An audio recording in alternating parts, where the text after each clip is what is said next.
Hi, this is Scarlett Sanders, and today I'm going to talk about the legal aspect of publishing your music, including copywriting it.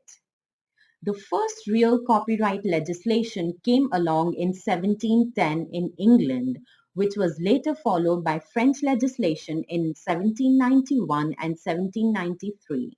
But it was not until the mid 19th century in France that modern copyright law began to take shape. One of the main factors to be understood is that there are two main systems in national law. The system applied in continental Europe, which was mainly formulated in France, is referred to as civil law, whereas the English legal system is referred to as common law. Civil law systems place far greater emphasis on the rights of the author and moral rights, whereas common systems put more emphasis on the concept of copyright ownership. The civil law treats the rights of authors almost in the same way as human rights, whereas the common law system is more focused on the economic issues and regards copyright and related rights as property rights. As England spawned the legal system in British colonies, the English common law system is also to be found in those territories and their successors such as USA, Australia, and New Zealand. In the United Kingdom, Scotland, with its historic connections to France, operates under a civil law influenced system, whereas England, Wales, and Northern Ireland all operate under the common law system.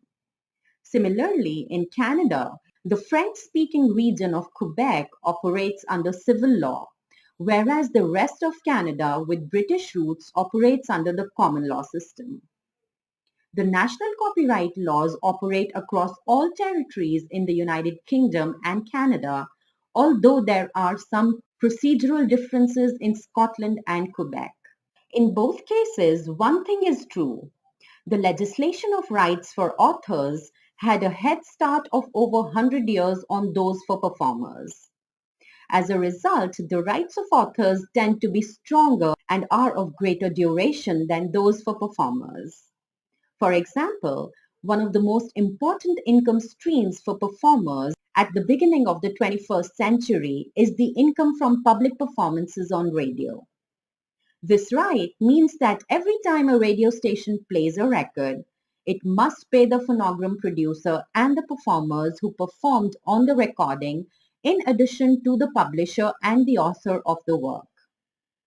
Most countries have incorporated this right as harmonized first by the 1961 Rome Convention and later by the WIPO Performances and Phonograms Treaty 1996. I'm going to talk more about this subject in my next post.